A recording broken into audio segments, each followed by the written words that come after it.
He does not know how to sustain that oil because he was not properly baked before the oil came on him. That was not the case of David. That was not the case of David. David was so much prepared, and so much that when the oil came upon him, it was only going to set him up, so that he got to the point where there was nothing any further. There was nothing any further to hold him back. Look at it, and goodly to look to. Can people look at your life and then find something good to look to? Can you look at your ministry and then find something good to look to? Can you look at your life in every aspect of it and then find something good that they want to buy, something good that can influence them, something good that can help them, something good that can strengthen them, something good that can impact on them? His life and his countenance, everything was good to look to. So as you look at the life of Saul, as you look at the life of David, rather, the Bible says that the countenance was good to look to. I pray your life will be good to look to. Oh, you don't know what it means when we say good life. You don't know. Life is good. Look at someone else. I thought the best life is good.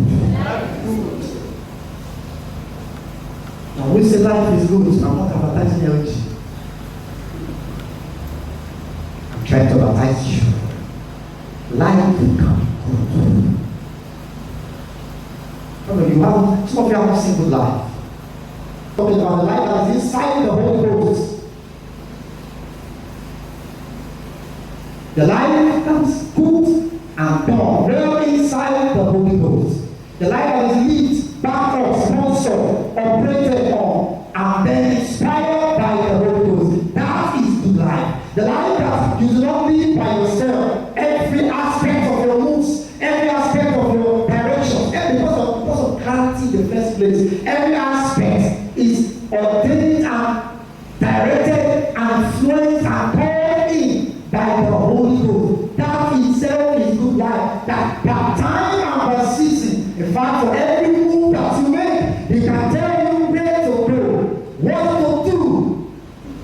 Because what is good life itself? If you cannot hear the whisper by the anointing, if you cannot hear the whisper of the Holy Ghost, that voice behind you saying, this is the way to go, this is what to do. If you cannot get that whisper, what is good about the life?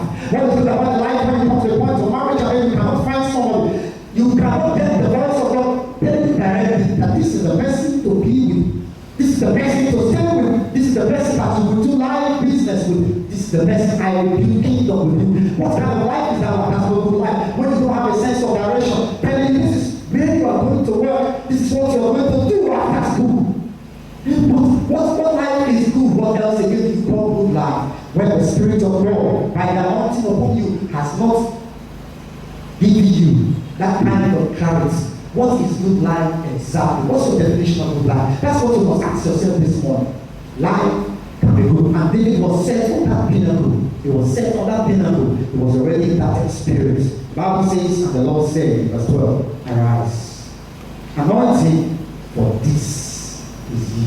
Did you read that place just now? It says, and the Lord said, arise, anoint me, for this is he. Then Samuel took the horn of the oil and anointed him in the midst of his brethren. The Spirit, that's capital letter S now, you find it in the Old Testament. Many times you find that Spirit, small letter in the Old Testament, but now here it is written in capital letter S, and the Spirit of the Lord came upon David from that day forward. Samuel rose up and went to Ramah. Verse 14. But the Spirit of the Lord departed from Saul, and evil spirit from the Lord troubled him. Can I tell you about that? An evil spirit from the Lord troubled him. There was a replacement.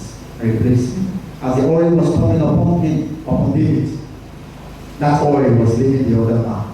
It has to go side by side, just so that the ministry can actually be fulfilled. That oil can become a waste when it is not utilized the proper way. And so someone said unto him in verse 15, behold now, an evil spirit of God troubled thee. Let alone now command thy servant which are before thee to seek out the man who is the calling player on the harp, and it shall come to pass when the evil spirit of God is upon thee, that he shall play. That's what he said, the evil spirit of God, according to them. He shall play with his hand, and thou shalt beware. And Saul said unto his servants, Provide me now a man that can play well and bring him to me. And some began to think that that was what was going to give me the help and the assistance. But no, it was actually missing out from what God was going to do in him. David was a forgotten vessel, already dumped out and thrown away somehow. Maybe he must have felt that way. But he didn't have the stature that his eldest brother had. He was not having that kind of stature. He was not having the military training that the man had. But yet, the anointing was what made a difference in the life of the man. Look at 1 Samuel chapter 17.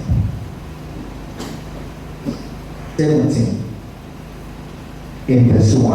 Now the Philistines gathered together their army. Saul and the men of Israel were gathered together and preached by the valley of Elah and set the battle in array against the Philistines. Verse 4. There went out a champion out of the camp of the Philistines, named Goliath at Gath, whose height was 6 cubits and a span. I think you know that story about Goliath. David had been anointed for the time. Wasn't calling for him to quickly go and meet Saul and tell him, Boss, did you hear yesterday how I was anointed? This is what I was anointed for, no sir. Saul was still running, I don't know. That's why the anointing lasted upon him. That's why I think when we call him the beloved, the man after God's heart, it was not because he was perfect, it was because he was honest.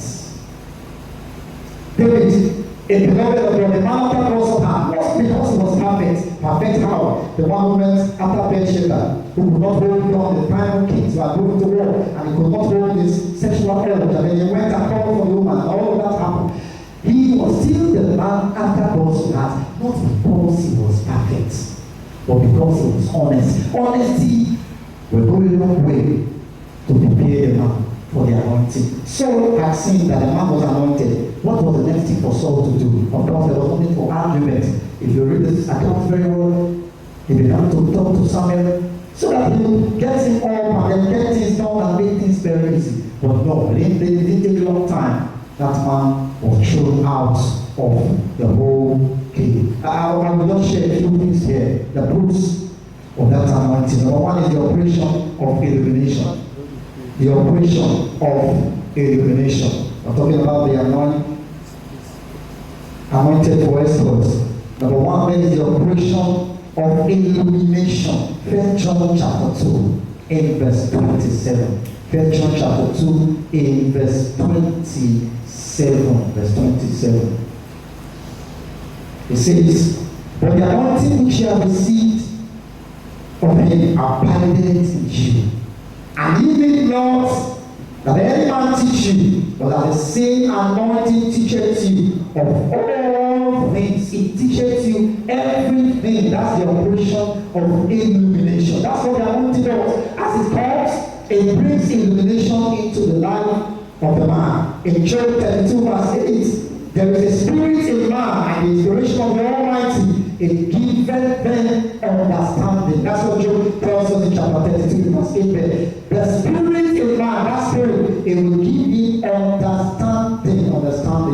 Psalm 119 verse 99, I have more understanding than all my teachers. That's what the psalmist says. I have more understanding than all my teachers. It gives you understanding into different aspects of life. That's why the wisdom comes, and that wisdom cannot be tested, cannot be tried, cannot be proved so well to be understood by anyone at all, because it is of the Holy Ghost, the operation of illumination. That's what we call mental superiority. When you study over the anointing, you don't just read. No, it's not just about the reading.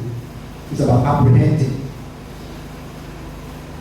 Giving you the ability to simplify things that are complex. Policies that looks as if they are so extremely difficult, it becomes simplified. The anointing does that. Only the anointing does that. The oil doesn't just make you spiritual. My friend, it makes you a genius. Don't make too much of noise. The oil doesn't just make you spiritual, it makes you a genius. It makes you astounding. It puts you in the first class level. That's what the oil does. Don't tell us that. The oil just makes me spiritual. It just makes me, helps me out, helps me to speak in tongues, and then move that mountain and move that mountain. That same oil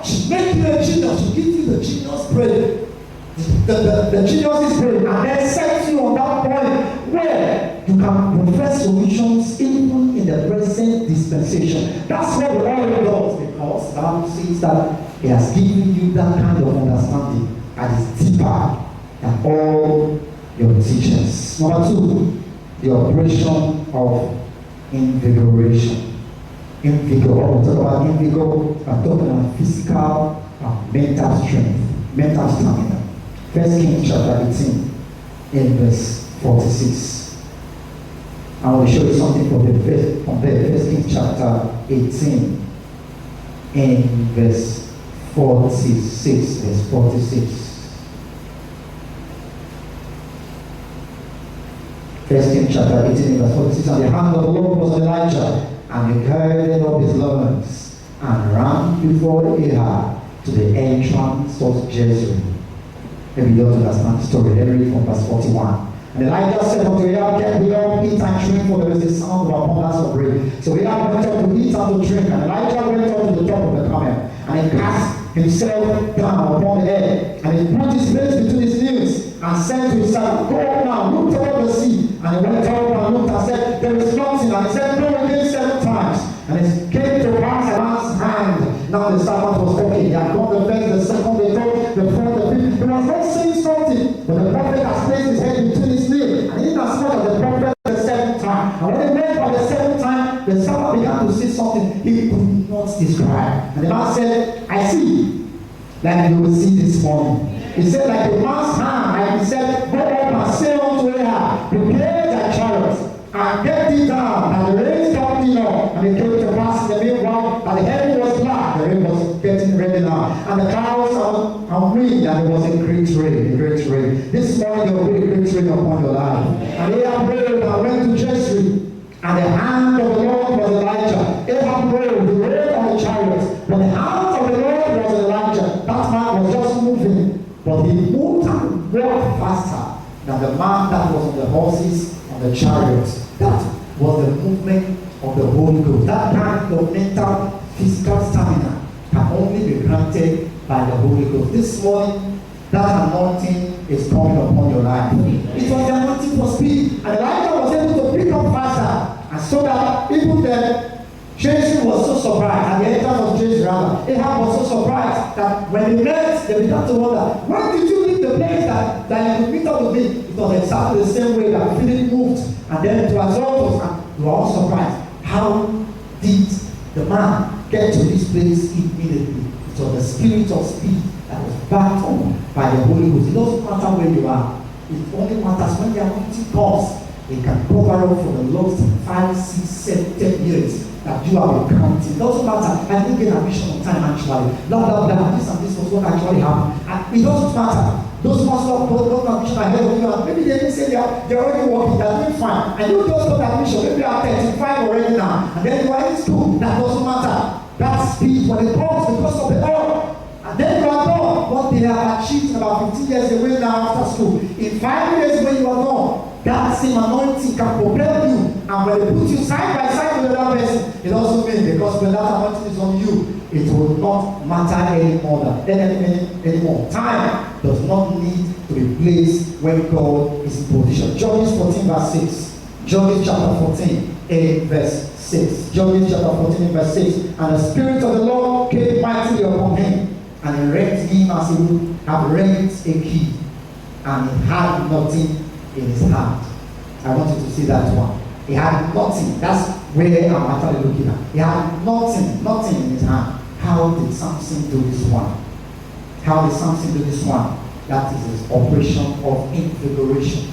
Energy came into him. That energy is not the one that alcohol gives. In verse 6. I want us to read that together if you are there. Verse 6, 1, 2, go.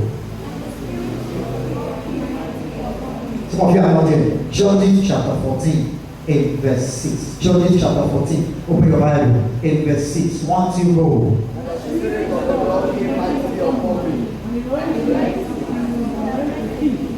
Alright, and he rent me as he would have rent a key. What's the thing being referred to as in there? A lion. So the Bible is just referring to the thing like one rat. that just comes out under the chair, you know, as some of you are entertaining rats in your rooms. It just comes out under the chair and then you just look for room or whatever. And you know the way we struggle with those rats, one want to kill them, and you must kill that rat away, and so they lock up the whole door. And then you are looking for stick, and people will be watching, what's happening there? What's happening there? It's just one small rat. And see who's succeeding in killing the rat. But Samson, Bible says it was that lion. He tore it. But he did not just tear it. The Bible wanted to point out that you will know this was done by the Spirit of God. So it says that, and he had nothing with him. I don't know how you will kill a man and you have nothing with him. I don't know how you kill a bear and you have nothing with you. I don't know how you approach a man and you approach a lecturer and you have nothing with you. I don't know, except by the Spirit of God. How will you be able to do that? I don't know how you can talk to a man and convince him and bring him to the knowledge of God as a minister of the gospel, and you have nothing with you. And the Bible says that Samson got there. He took that piece, he must have gone in the way he knew best. How do you even position your hand inside the teeth of the animal, and then you are positioned and the lion? Have you not watched documentary before now? At least you have watched documentaries. Those ones are not finished of Hollywood and the movie called the Hollywood. Real documentaries where those lions will sit down and feast on other animals. Have you ever seen which of the animals will sit down to fight that guy in the jungle? Normally the guy dies by himself, or they kill themselves. Lions will kill themselves when they are getting too old, and then they want to fight for territory. They pride, the new ones will come, and then they defeat that old guy. Most often they call it blood baits, and then the old lion will go somewhere and finally, when that is slowly beating to death, go somewhere to the top. They are so proud. Goes there to die by itself. Only decomposers will feast on it, and then the birds of the air. Not just any kind of birds. Real birds that goes to the top of the mountains. That's the lion. But this lion now is the same lion that Samson took. The anointing of might was upon him. There was extremely nothing that he could not do. Nothing. He just took the animal as if he was just taking an ordinary shape. I can't describe it. And then he just carries it, and then it tears it, and the thing becomes, it begins to tear and then divide the thing and throw the thing down. That's how the man took a lion of the call. Not a very lion, so that you don't take that for granted. Look at verse 5. Then when Samson down, and his father, and his mother to Timnath, and came to the vineyards of Timnath. And behold, a young lion, Bible says a young lion, not a baby, that young lion, that means the lion was just grown an old man. Now, so that's you understand. The younger lions are stronger than the older ones. So, when Bible mentions a young lion, it's not a god. It wants to say god, it will call it a god. A newly born. That's what the Bible would have said. It says a young lion, so that you know the horror that Samson faces. If it has to be a very old one, they will tell us he killed a very old lion. That would be very easy. I think some of you can do that. Some of you have 12 parts. I think I have to do that like that with pictures here this morning. You can probably take those old ones and then you just begin to, and find a way to maneuver. If I told you what to handle. But this was a young lion just coming up with life, sexuality, having a lot of pride around it, having a lot of feelings, so you know that it was well boosted. So before you kill such a lion, the lion thinks so far. When you put a shot at it, it doesn't stay there and drop down with you, right in your presence. Even if it's not over, it will run far away from you with its very last breath. That's the pride. And goes to the midst of the whole pride, and then before it will collapse, the pulse of your very strong pool of that bullet you have shot at. To tell you how strong they are, not to mention that you are able to hold it down between your two knees, because I think that's the only way. And then start tearing through the arms because it was his bare hands. The Bible says that Samson was able to take that whole step, and then they brought down that animal. A young lion ran against him.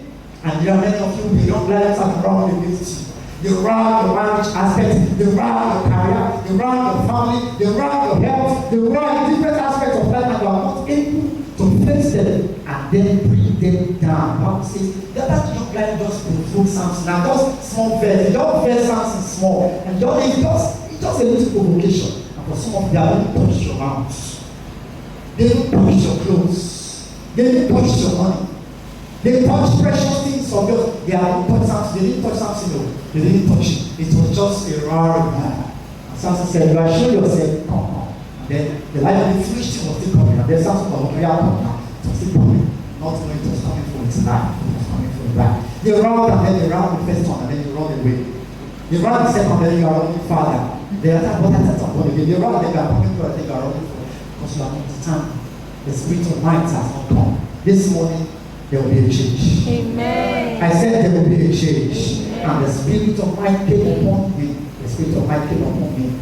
And Samson did what he had never ever done. What he never had done before. As the spirit of might came upon him, Samson knew for sure that this was not the time to allow that animal to just go free as if it will have something to carry on. And the spirit of the Lord came mightily upon him, and he rent him as he would have rent a key, a goat, and he had nothing in his hand, but he told not his father or his mother what he had done. I like that man, at least for this stage. He knew that this was not about the talking, it was about the action. It's not about us talking here and talking there. Too much of the talk. He said nothing to his father and his mother. They were walking together on the same joint. And then probably was at the back. Then he had the run of the line. He was one who looked back. The grace was still moving. Then that means the guy was so fast. Think about it. That means Samson did not take up to 5 minutes. Because if they are taking up to 15 minutes, I'm sure the grace would have stopped. Maybe on the chariot or whatever. Then they would have wondered, Samson, where are you? Because they were on the journey together. You must read the scripture and understand it very well. They were on the journey together. And the animal came running towards him. And while the animal did that, Samson did not take that one for granted like he take those things for granted. He didn't take that one for granted like he don't know how to get to the place of prayer and run back and say, and let the enemy know that there's life inside this one. Let them know. And sometimes that light was come out of you, let them know. It was come out in that part of you that shows that I thought I was just in prayer time. I just called, oh God. You know the way they bring their man, oh God. They will just turn it on, please, and they want you. Is that where God answered the prayer? Oh God. Excuse me, round straight. Even the Muslims, they don't have to bow. They know the direction. How come they know how to do these things? It is we who don't know how to face forward. We are no go. They didn't make you want to turn like that. Face that challenge. Wake up at 2 a.m. Face it. Wake up at 1 a.m. Face it. The spirit of might came upon me. And Samson did not need to take up to 5 minutes because when the spirit of might is there, it's not a 30 minutes something. Very quick. And then he splits the thing. He cuts the thing and threw away. There was no time to take it for food. The spirit, I'm sure you must have cleaned up the house. No evidence to show. And then the guy just wasn't as if nothing happened. They went on the journey and then I'm sure the principals have looked at how Samson is this place? Yes, that's where we are now. They didn't see drop of blood around it. It was not struggling with the blood side. He didn't need to go to TV, just saw the thing, and then there was no life again. Any other people come and feed on it. That was the spirit of might. Can you pray this point now? Can you pray at this point? Can you pray close now? Let the spirit of might come upon you. I'll be too powerless. What you show my generation and see this is how I am going to die. I'll be too powerless. Release upon me the spirit of might. Release upon me the spirit of might. What is it that you are still traveling for 30 minutes? Samson did that thing for less than 5 minutes. The Bible says he was not noticed. He didn't tell anybody. Nobody is strong. The other person will be strong. The spirit of might in position. It takes you over and you're able to achieve that feat. But watch how did she do it? The spirit of might. The spirit of might.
We are prayed. Sit down for a moment. After the ministers say they shall run. They shall run and not be weary. When others are breaking down from sinister streets, that anointing will provide a second wind in your life. And this morning, that second wind is coming upon you. There is the operation of inspiration. That's the third one I want to talk about. The operation of inspiration. Job 33 verse 4. The Spirit of God has made me, and the breath of the Almighty has given me life. The breath of the Almighty has given me life. There is a life of the Holy Ghost that comes upon us, and that's anointing. Let me show you something in Exodus chapter 35. Look at that. Please open your Bible. Exodus 35. I want us to read together. Verse 31. We'll read together the count of two. Exodus 35. In verse 31. Exodus 35. Are you there now? Exodus 35. In verse 31. In understanding and in knowledge. In wisdom and all manner of workmanship. All manner of workmanship. The man excels. All manner of workmanship. So you find the evidence in his life. Because of the anointing upon him, is able to get through in every aspect. All manner of workmanship. That evidence becomes clear. That's why we know that when the anointing is in position, all manner of workmanship, even in the work of his hands. That's why that starts by saying in wisdom, in knowledge, in understanding. I used to see the graduation, you must take note of that. It's moving from one level to another. In wisdom In understanding, he now says in knowledge. By the Spirit of God, that's what it begins with. By the Spirit of God. That's the anointing. That's the anointing. So they have the ability to do everything they did about the tabernacle. It was not just that they could put woods together. There was a spirit in them, and that spirit would tell them, get this done, get this done. It's that spirit that will bring the ideas to you. That idea that makes sense. How is it able to set up this thing they call money points? You know, we are hearing about the man saying that he's not able to get this done because Nigerians are not this and that. How is he able to get this other man? How is this other person able to get this and that piece? By the ideas that comes, and only God can have that kind of idea and put effects on that idea. And people begin to look, how did you sit down to get it? Just ask yourself, what is the source? Once you can get the source, you need not to be asking too much about the idea. You will understand there was something that created and bettered that idea in all manner of workmanship. Number 4, the operation of installation. What we call sowing enthronement. That's what we find in 1 Samuel chapter 16, verse 3. Then Samuel took the horn of oil and anointed him. God will not see the Spirit of the Lord came upon David. From that day forward, you must take note of those words. From that day forward, there was a wonder from that particular day. Everything changed about the life of that man. In Genesis chapter 41, and show you this. Genesis 41, that was talking about Joseph now. Genesis chapter 41, chapter 41. I'm reading there from verse 38. Genesis 41 in verse 38. This is a man in whom the Spirit of God is. Capital S. A man in whom the Spirit of God is. Oh, there are stars. Yes, sir, there are stars. They are not everywhere. They are not all there. They are not everywhere. They are not all in the departments. A man, can we find a man? Just one person in this department. A man that the Spirit of God in whom the Spirit presence. Can we find a man that has the Spirit of God? It does not. Can we find a man that has the Spirit of God? That even the grace will tell you, there's something about you. What is so special about you? Can we find a girl? Can we find a brother? Can we find a sister? In whom the Spirit of God is. Look at that kind of position in verse 39. And Pharaoh said unto Joseph, for as much as God has shown thee all these, there is not so discreet and wise as thou art.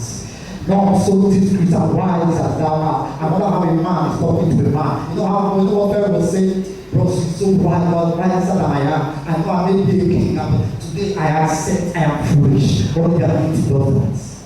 He said, there is not so wise, there is not as wise as thou art. He was only taking Joseph for a god. Old Testament.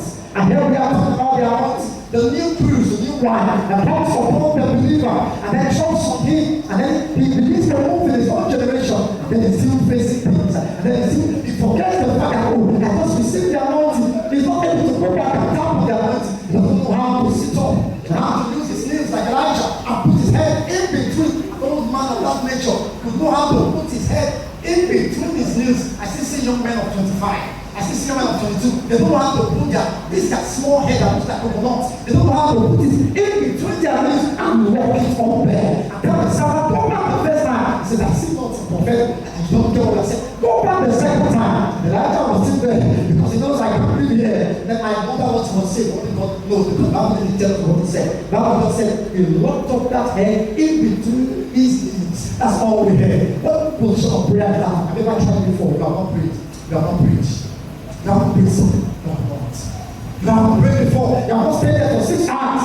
This is not all I know. The one we are ready to come for. Encounter for destiny. We haven't received titles. Pastor, so and so is coming.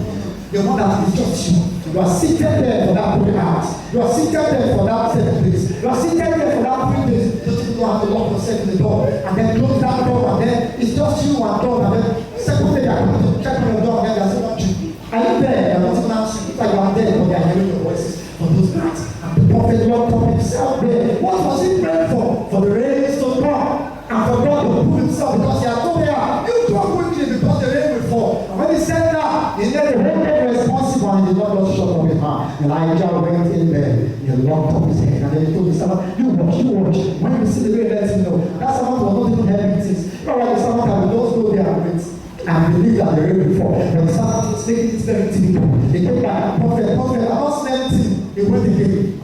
Prophet, I'm not sending. But Elijah did not, he was too fast on the servant. Then he waited and told him, okay, you go. Until around the seventh time. What was he doing? What the hell was not that was? What did you do?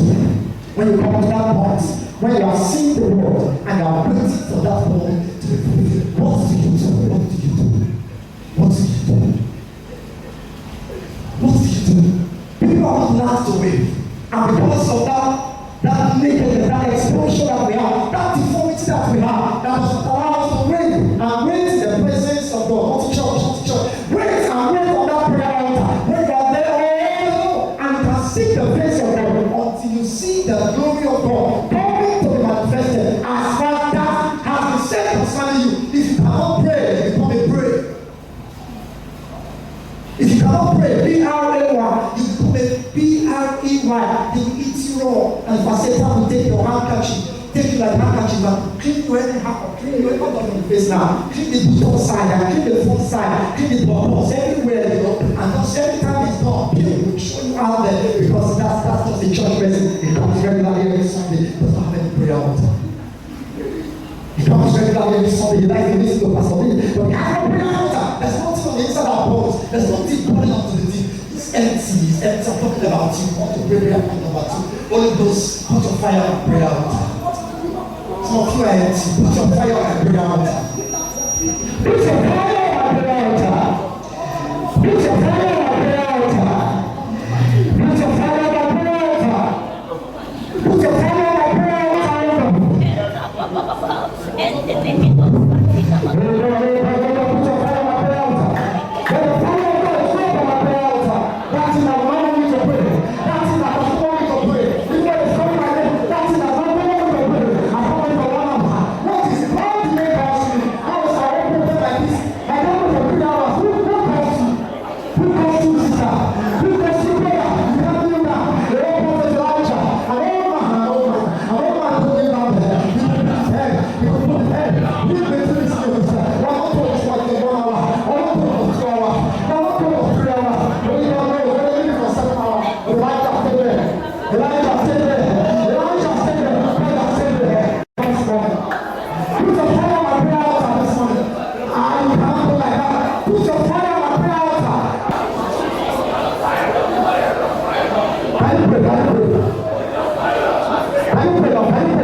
There's the Holy Ghost is locked up in my head.